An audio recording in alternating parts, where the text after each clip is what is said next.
दोस्तों, तो आप हमेशा देखते हैं कि मार्केट में किसी खास सेक्टर में आपको बढ़िया तेज़ी देखने को मिलती है, वहीं पर दूसरे जो सेक्टर्स हैं, वे ज़्यादा परफ़ॉर्म नहीं करते हैं।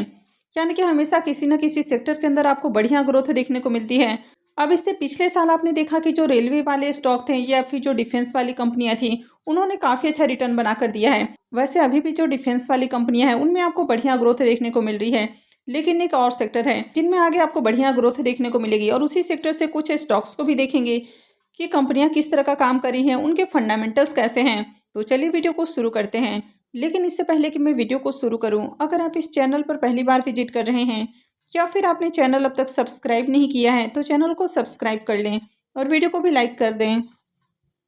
तो अभी वाटर ट्रीटमेंट के ऊपर गवर्नमेंट का खास फोकस है। तो ऐसे में जो भी कंपनियां इस सेक्टर से बिलोंग करती है, यानी कि जो भी कंपनियां इस तरह के बिजनेसेस के अंदर आपको देखने को मिल जाती है, जो भी कंपनियां वेस्ट वाटर ट्रीटमेंट से रिलेटेड काम करती हैं, तो उस तरह की जो भी कंपनियां हैं, उनमें आगे आपको बढ़िया ग्रोथ देखने को मिल सकती है। लेकिन ये वीडियो किसी भी तरह का बाय रिकमेंडेशन नहीं है। कहीं भी इन्वेस्टमेंट करना है तो अपनी खुद की एनालिसिस भी जरूर करें और उसके बाद ही कोई भी डिसीजन लें। तो सबसे पहला स्टॉक यहाँ पर हो जाता है थर्मेक्स लिमिटेड का स्टॉक। अब यहाँ पर जितनी भी कंपनियों को बताया जा रहा है, ये सारी ही waste water treatment, sewerage treatment से रिलेटेड काम करती हुई देखने को मिलती हैं। तो अभी आप देख रहे हैं कि वाटर ट्रीटमेंट के ऊपर गवर्नमेंट का खास फोकस है। तो अभी आप देख रहे हैं कि दिल्ली में यमुना की सफाई की जा रही है और काफ़ी ज़्यादा इसके ऊपर काम भी हो रहा है। जगह जगह नदियाँ जो हैं वो काफ़ी ज़्यादा पोल्यूटेड हो रही हैं, तो इसके ऊपर गवर्नमेंट का खास फोकस है। तो ऐसे में आने वाले समय में जो भी कंपनियां वेस्ट वाटर से रिलेटेड काम करती है, तो उनके बिजनेसेस के अंदर आपको बढ़िया ग्रोथ देखने को मिलेगी। क्योंकि अगर नदियों को साफ करना है या वाटर ट्रीटमेंट से रिलेटेड जो भी काम करना है, तो ऐसे में जो भी कंपनियां इस सेगमेंट में काम करती हैं, तो उनको आगे ऑर्डर वगैरह मिलेंगे। तो ऐसे में उनके बिजनेस के अंदर बढ़िया ग्रोथ देखने को मिलेगी। अब नदियों के पोल्यूट होने में इंडस्ट्रीज का काफ़ी बड़ा हाथ होता है। तो नदियों को अगर पोल्यूशन से फ्री करना है, तो ऐसे में इंडस्ट्रीज को भी वेस्ट वाटर से रिलेटेड जो ट्रीटमेंट प्लांट है, वो लगाना होगा। तो ऐसे में जो भी ऑर्डर्स वगैरह हैं, वे वेस्ट वाटर वाली कंपनियों को मिलेंगे, यानी कि उनके जो बिजनेसेस हैं उनमें बढ़िया ग्रोथ आपको देखने को मिलेगी। तो इसी सेक्टर से पहली कंपनी आपको यहाँ पर देखने को मिल रही है थर्मेक्स लिमिटेड।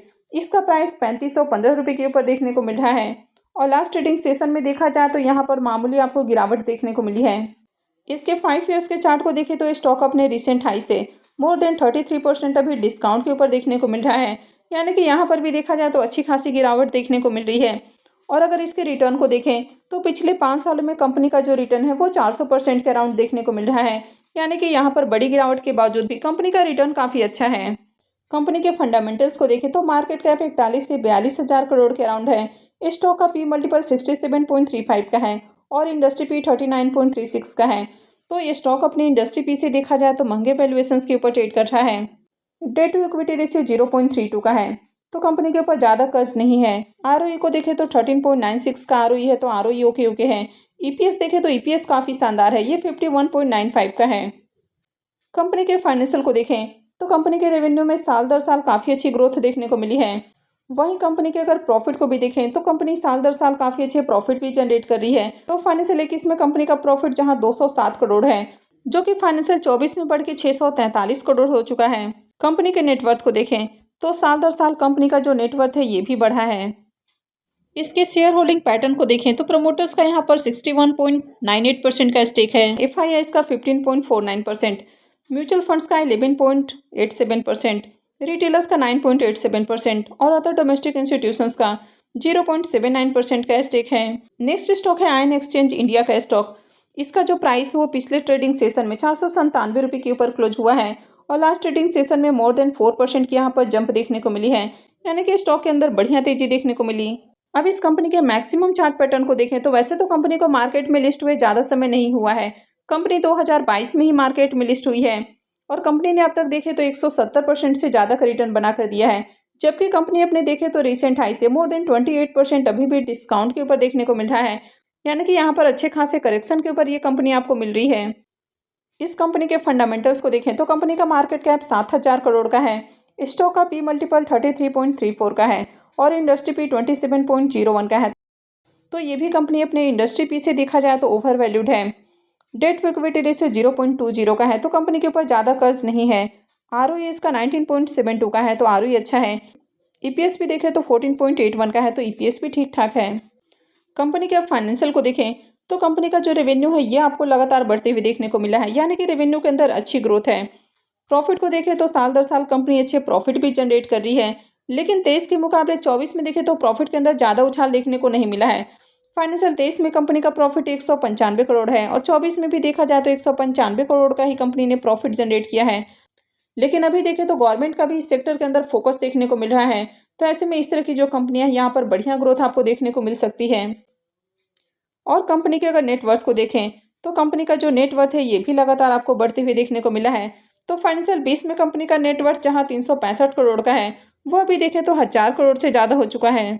अब इस कंपनी के शेयर होल्डिंग पैटर्न को देखें तो रिटेलर्स का यहाँ पर सबसे ज़्यादा स्टेक है, यानी कि 54.75% का स्टेक रिटेलर्स के पास है, जबकि प्रमोटर्स का यहाँ पर 25.80% का स्टेक है। म्यूचुअल फंड्स का 11.09%, एफआईआईज का 5.83% और अदर डोमेस्टिक इंस्टीट्यूशंस का 2.53% का स्टेक है। वाटर ट्रीटमेंट इंडस्ट्रीज से जो नेक्स्ट स्टॉक है ये है इन्वायरो इंफ्रा इंजीनियर्स का स्टॉक। तो लास्ट ट्रेडिंग सेशन में स्टॉक का प्राइस 217 रुपये के ऊपर क्लोज हुआ है और मोर देन 3% यहाँ पर जंप भी देखने को मिली है। अब इस स्टॉक के 1 ईयर के चार्ट को देखें तो स्टॉक अपने रिसेंट हाई से मोर देन 42% डिस्काउंट के ऊपर मिल रहा है। इस कंपनी को मार्केट में लिस्ट हुए भी ज़्यादा समय नहीं हुआ है। कंपनी पिछले साल ही मार्केट में लिस्ट हुई है, यानी कि नवंबर 2024 में ही कंपनी मार्केट में लिस्ट हुई है। हालांकि लिस्टिंग के बाद से देखें तो कंपनी के अंदर काफ़ी अच्छा जंप देखने को मिला, स्टॉक ने बढ़िया रिटर्न भी बना कर दिया, लेकिन अभी अपने रिसेंट हाई से मोर देन 40% डिस्काउंट के ऊपर मिल रही है, यानी कि यहाँ पर भी देखा जाए तो बड़ा करेक्शन देखने को मिल रहा है। कंपनी के फंडामेंटल्स को देखें तो कंपनी का मार्केट कैप 3 से 4 हज़ार करोड़ के अराउंड है। स्टॉक का पी मल्टीपल 23.72 का है, जबकि इंडस्ट्री पी 27.01 का है। तो ये स्टॉक अपने इंडस्ट्री पी से भी सस्ते वैल्यूएशंस के ऊपर मिल रही है। वैसे कंपनी के ऊपर देखें तो कर्ज थोड़ा ज़्यादा है और इसका जो डेट टू इक्विटी रेशियो है ये 1.05 का है, तो ये यहाँ पर एक रिस्क आपको देखने को मिल जाता है। आरओई इसका 39.55 का है, तो आरओई काफ़ी अच्छा है। वैसे ईपीएस देखें तो 9.15 का है, तो ईपीएस थोड़ा डाउन है। कंपनी के फाइनेंशियल को देखें तो कंपनी का जो रेवेन्यू है, रेवेन्यू के अंदर शानदार जंप देखने को मिली है, यानी कि फाइनेंशियल 20 में कंपनी का रेवेन्यू जहां 109 करोड़ है वो 24 के अंदर बढ़ के 738 करोड़ देखने को मिला है। तो रेवेन्यू के अंदर बम्पर जंप देखने को मिली है। प्रॉफिट को भी देखें तो कंपनी के प्रॉफिट में भी बम्पर उछाल है। फाइनेंशियल 20 में कंपनी का प्रॉफिट जहां मात्र 5 करोड़ है, 21 में बढ़ के ये 9 करोड़, 23 में बढ़ के 55 करोड़ हो गया और 24 में देखें तो कंपनी का जो प्रॉफिट है ये 106 करोड़ देखने को मिला है। तो साल दर साल कंपनी के जो प्रॉफिट है यहाँ पर बम्पर उछाल देखने को मिला है। वहीं कंपनी के अगर नेटवर्थ को भी देखें तो कंपनी का जो नेटवर्थ है ये भी काफ़ी तेज़ी से इंक्रीज हुआ है। अब इस कंपनी के शेयर होल्डिंग पैटर्न को देखें तो प्रमोटर्स का यहाँ पर काफ़ी बढ़िया स्टेक है, यानी कि 70.02% का स्टेक है। रिटेलर्स का 23.35%, अदर डोमेस्टिक इंस्टीट्यूशंस का 3.24%, म्यूचुअल फंड्स का 1.94% और फॉरेन इंस्टीट्यूशंस का 1.45% का स्टेक है। अब कंपनी के अगर फाइनेंशियल को देखें तो कंपनी का फाइनेंशियल स्ट्रॉन्ग है, लेकिन यहाँ पर एक रिस्क आपको देखने को मिला है कि कंपनी के ऊपर कर्ज थोड़ा ज़्यादा है और मार्केट में इस कंपनी को लिस्ट हुए ज़्यादा समय नहीं हुआ है। वैसे कंपनी देखा जाए तो काफ़ी बड़े डिस्काउंट के ऊपर मिल रही है, तो आगे इस कंपनी को अपने वॉच लिस्ट में आप ऐड करके रख सकते हैं। लेकिन अगर कहीं भी आपको इन्वेस्टमेंट करना है तो ये पूरी तरह से आपका अपना डिसीजन होना चाहिए और कहीं भी इन्वेस्टमेंट से पहले अपनी खुद की एनालिसिस करें। आप चाहे तो अपने फाइनेंशियल एडवाइजर की भी हेल्प ले सकते हैं। नेक्स्ट स्टॉक है वाटेक बाग लिमिटेड। अब इसका प्राइस पिछले ट्रेडिंग सेशन में 1514 रुपये के ऊपर क्लोज हुआ है और लास्ट ट्रेडिंग सेशन में यहाँ पर 0.10% की तेजी भी देखने को मिली है, यानी कि काफ़ी शानदार जंप देखने को मिला है। स्टॉक के 1 ईयर के चार्ट को देखें तो स्टॉक ने 1 साल में 105% का रिटर्न बना कर दिया है, जबकि ये स्टॉक अपने रिसेंट हाई से मोर देन 20% अभी भी डिस्काउंट के ऊपर मिल रहा है। वैसे इसके 5 ईयर्स के रिटर्न को देखें तो कंपनी ने पिछले 5 सालों में 1300% से भी ज़्यादा का रिटर्न बना कर दिया है, जबकि कंपनी अपने जो रिसेंट हाई है यहाँ से देखें तो अभी भी 20% करेक्शन के ऊपर देखने को मिल रहा है। कंपनी के फंडामेंटल्स को देखें तो कंपनी का मार्केट कैप 9000 करोड़ का है, स्टॉक का पी मल्टीपल 35.14 का है, जबकि इंडस्ट्री पी 27.01 का है। तो ये कंपनी भी अपने इंडस्ट्री पी से देखें तो महंगे वैल्यूएशंस के ऊपर देखने को मिल रही है। इसका डेट टू इक्विटी रेशियो 0.22 का है, तो कंपनी के ऊपर ज़्यादा कर्ज नहीं है। आरओई 13.27 का है, तो आरओई ओके है। वैसे ईपीएस को देखें तो ईपीएस काफ़ी शानदार है, 43.13 का ईपीएस है। अब इस कंपनी के फाइनेंशियल को देखें तो सबसे पहले अगर कंपनी के रेवेन्यू को देखें तो फाइनेंशियल 20 से लेकर 23 तक कंपनी के रेवेन्यू के अंदर ग्रोथ देखने को मिली है, लेकिन अगर 24 के अंदर देखें तो रेवेन्यू थोड़ा डाउन है। अब कंपनी के प्रॉफिट को भी देखें तो फाइनेंशियल 20 से लेकर 22 तक कंपनी के प्रॉफिट के अंदर जंप देखने को मिली है, लेकिन 23 के अंदर प्रॉफिट के अंदर बड़ी गिरावट है और कंपनी ने मात्र 11 करोड़ का प्रॉफिट जनरेट किया है, जबकि 22 में कंपनी का प्रॉफिट 132 करोड़ है।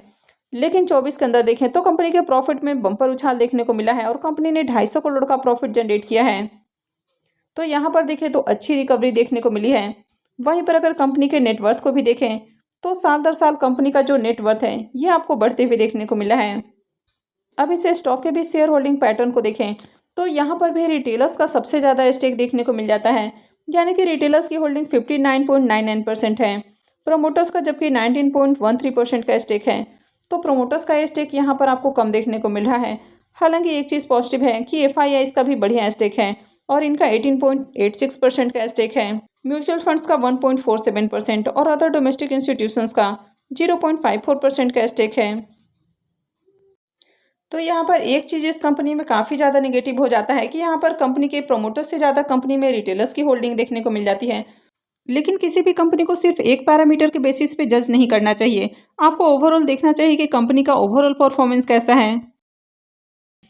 तो आप इन कंपनियों को अपने वॉच लिस्ट में ऐड कर सकते हैं और कंटिन्यू आप इनको ट्रैक भी कर सकते हैं और आप अपने अकॉर्डिंग अपना डिसीजन बना सकते हैं। वैसे आप चाहें तो अपने फाइनेंशियल एडवाइजर की भी हेल्प ले सकते हैं। तो आई होप कि आपको वीडियो अच्छी लगी होगी। तो अगर आपने वीडियो को अब तक लाइक नहीं किया है तो वीडियो को लाइक कर दें, चैनल को भी सब्सक्राइब करके रखें और वीडियो को अंत तक देखने के लिए आप सबका बहुत बहुत धन्यवाद।